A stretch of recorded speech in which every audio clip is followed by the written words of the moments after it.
ಶ್ರಾವಣಿಯಮ್ಮ ಈ ಮನೆಗೆ ಬರೋದಕ್ಕೆ ನೀನೇ ತಾನೇ ಕಾರಣ. ನೀನು ಹಾಗೆ ಹೇಳ್ತಾ ಇದೆಯಾ? ಅಲ್ವಾ ಮತ್ತೆ.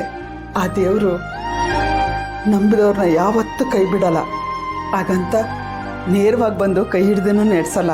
ಒಬ್ಬರಿಂದ ಇನ್ನೊಬ್ಬರಿಗೆ, ಅವರಿಂದ ಮತ್ತೊಬ್ಬರಿಗೆ ಇದೇ ರೀತಿ ಸಹಾಯ ಮಾಡಬೇಕು ಅಂತ ಬೇರೆ ಬೇರೆ ರೂಪದಲ್ಲಿ ನಮ್ಮ ಮನೆ ಬಾಗ್ಲಿಗೆ ಬರೋ ಕರುಣಾಮೂರ್ತಿ. ಅಮ್ಮ, ನನ್ನ ತಂಗಿ ಎಲ್ಲಿ ಮತ್ತೆ ನನಗೆ ಕ್ಷಮಿಸೋದೇ ಇಲ್ವೇನೋ, ಅವಳ ಜೀವನಕ್ಕೆ ನಾನೇ ಮುಳ್ಳಾಗ್ಬಿಟ್ನೇನೋ ಅಂದ್ಕೊಂಬಿಟ್ಟಿದ್ದೆ. ಆದರೆ ಶ್ರಾವಣಿ ಮೇಡಮಿಂದ ಮತ್ತೆ ನನ್ನ ತಂಗಿ ನನಗೆ ಸಿಕ್ಬಿಟ್ಲು. ಅವಳ ಪ್ರೀತಿ ಅವಳಿಗೆ ಸಿಕ್ಬಿಡ್ತು. ಅವಳು ಪುನಃ ನನಗೆ ಸಿಕ್ಕಿದ್ಲು ಅನ್ನೋದಕ್ಕಿಂತ ಅವಳ ಪ್ರೀತಿ ಅವಳಿಗೆ ಸಿಕ್ತಲ್ವಾ, ನನಗಷ್ಟೇ ಸಾಕಮ್ಮ. ಅವಳು ಖುಷಿಯಾಗಿದ್ರೆ ಅಷ್ಟೇ ಸಾಕು. ಅದನ್ನೇ ನಾನು ದೂರದಿಂದ ನೋಡ್ಕೊಂಡು ನೆಮ್ಮದಿಯಾಗಿದ್ಬಿಡ್ತೀನಿ. ಯಾಕೋ ಗಂತ್ಯ ಸುಬ್ರಹ್ಮಣ್ಯ, ನಿಮ್ಮ ತಪ್ಪೇನು ಇಲ್ದೇನೆ ಅವಳು ಏನೆಲ್ಲ ಮಾತಾಡಿದ್ಲು. ನೀನು ಅವಳನ್ನ ಕ್ಷಮಿಸ್ಬೇಕು, ಅವಳು ನಿನ್ನನ್ನಲ್ಲ. ಇಲ್ಲಮ್ಮ, ಅವಳೇನು ತಪ್ಪು ಮಾತಾಡಿಲ್ಲ, ಅವಳು ಸರಿಯಾಗೇ ಮಾತಾಡಿದಾಳೆ. ಆದರೆ ನನ್ನ ಹತ್ರನೇ ಅವಳು ಕೇಳಿದ ಪ್ರಶ್ನೆಗಳಿಗೆ ಉತ್ತರನೇ ಇರಲಿಲ್ಲ.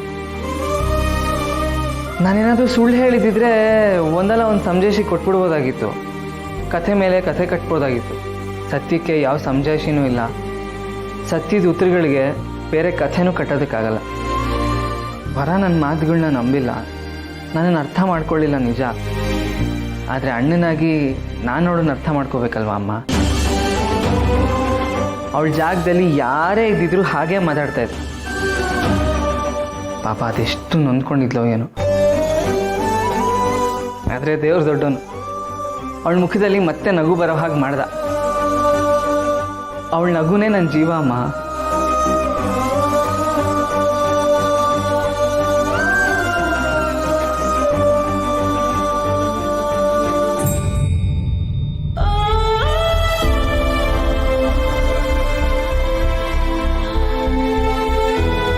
ನಿಮ್ಮಣ್ಣ ಮಾತಾಡಿದ್ದನ್ನ ಕೇಳಿಸ್ಕೊಂಡ್ಯಾ?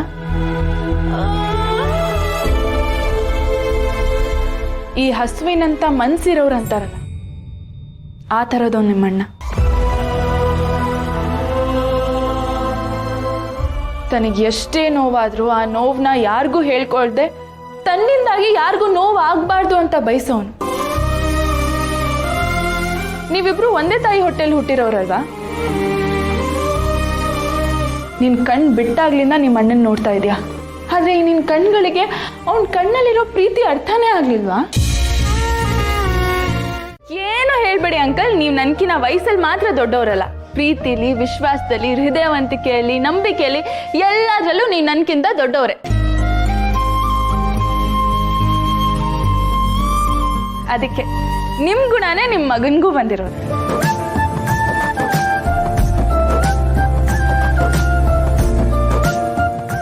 ಸರಿ, ಹಾಗಾದ್ರೆ ನಾನು ಹೋಗ್ಬರ್ತೀನಿ.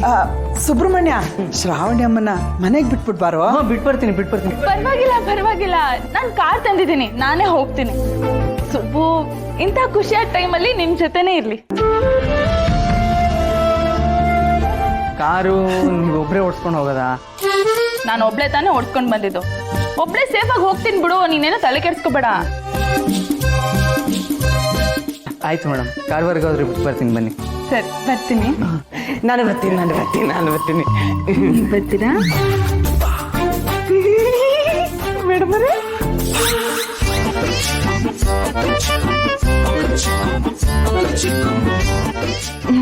ನೀವಿಲ್ಲೇ ಇರ್ತೀನಿ, ನಾನು ಬರ್ತೀನಿ.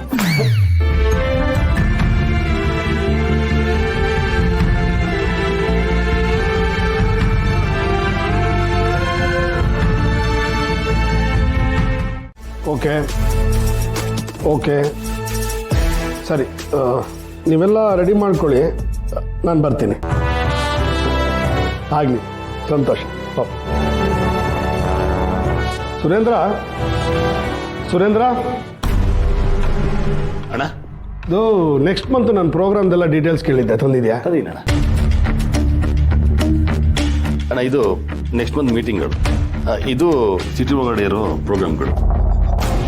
ಇದೊಂದು 100 ಕಿಲೋಮೀಟರ್ ಸರೌಂಡಿಂಗಲ್ಲಿರುವಂಥ ಫಂಕ್ಷನ್ಗಳು. ಅದ್ರ ಜೊತೆಗೆ ಅಣ್ಣ ಒಂದು 4 ಊರಲ್ಲಿ ಈವೆಂಟ್ಗಳಿವೆ. ಅದಲ್ಲದೆ ನೋಡು, 12ನೇ ತಾರೀಕು ತುಮಕೂರಲ್ಲಿ, 13 ಕುಣಿಗಲ್ಲು, 14 ಹಾಸನ್ನು, ಹಾಗೆ 15ನೇ ತಾರೀಕು ಚಿತ್ರದುರ್ಗ. 4 ಈವೆಂಟ್ ಇದೆ ಅಣ್ಣ. ಅದಾದ್ಮೇಲೆ ಒಂದು 8-10 ಹಳ್ಳಿಗಳನ್ನ ವಿಸಿಟ್ ಮಾಡ್ತೀನಿ ಅಂತ ನೀನು ಹೇಳಿದ್ಯಾ. ಇದ್ರ ಜೊತೆಗೆ ಇಲಾಖೆ ಜೊತೆ ಜನರಲ್ ಮೀಟಿಂಗ್ ಇದೆ, ಇಲ್ಲೆಲ್ಲ ಇನ್ಸ್ಪೆಕ್ಷನ್ ಮಾಡ್ಬೇಕಣ್ಣ. ಇದಿಷ್ಟು ನೆಕ್ಸ್ಟ್ ಮಂತ್ ಪ್ರೋಗ್ರಾಮ್ ಅಣ್ಣ. ಸರಿ, ಒಂದು ಕೆಲಸ ಮಾಡು, ಇನ್ನು 2 ಊರುಗಳನ್ನ ಸೇರಿಸ್ಬೇಕಾಗಿ ಬರ್ಬೋದು. ನಾನು ಕನ್ಫರ್ಮ್ ಮಾಡ್ತೀನಿ, ಎಲ್ಲ ಸೇರಿಸಿ ಒಂದು ಡೀಟೇಲ್ ಲಿಸ್ಟ್ ಮಾಡ್ತೀನಿ. ಸರಿ ಅಣ್ಣ. ನನಗೆ ಬೇಕಾಗಿದ್ದು ಇದೆ. ವೀರು ಎಲ್ಲೆಲ್ಲಿ ಹೋಗ್ತಾನೆ, ಏನು ಮಾಡ್ತಾನೆ, ಅವನ ಪ್ರೋಗ್ರಾಮ್ ಏನು ಅಂತ ಎಲ್ಲ ನಾನು ತಿಳ್ಕೊಬೇಕು. ಸುರೇಂದ್ರ, ಅಕ್ಕ, ಸಾವಿತ್ರಿ ಹೇಗಿದ್ದಾಳಂತೆ? ಹೇಳಿದ್ನಲ್ಲಕ್ಕ, ಚೆನ್ನಾಗಿದ್ದಾಳೆ. ನಾನು ಆಗಾಗ ಫೋನ್ ಮಾಡ್ತಾ ಇರ್ತೀನಿ. ಬೆಳಿಗ್ಗೆ ಕೂಡ ನರ್ಸೇನವ್ರಿಗೆ ಫೋನ್ ಮಾಡಿದ್ದೆ, ಚೆನ್ನಾಗಿದ್ದಾಳೆ. ಅಂದಹಾಗೆ ಇನ್ವೆಸ್ಟಿಗೇಷನ್ ಎಲ್ಲಿವರೆಗೂ ಬಂತು? ನಡೀತಾ ಇದೆ ಅಕ್ಕ. ಒಂದು ಸಾಕ್ಷಿ ಸಿಕ್ಕಿದ್ರು ಕಲ್ಪ್ರಿಟ್ಗಳು ಯಾರು ಅಂತ ಗೊತ್ತಾಗುತ್ತೆ. ಅಕ್ಕ, ಏನಾಯ್ತು? ಸ್ವಲ್ಪ ನೀರು ಬೇಕು. ತಂದ್ಬಿಡಿ.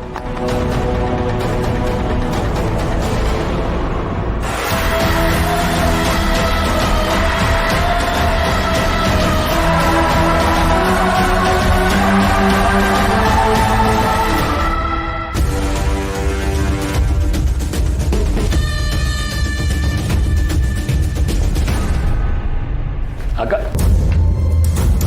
ಅಕ್ಕ, ಅಲ್ಲ, ನೀರು ಕೇಳಿ ಎಲ್ಲೋದ್ಲಿ ಇವಳು?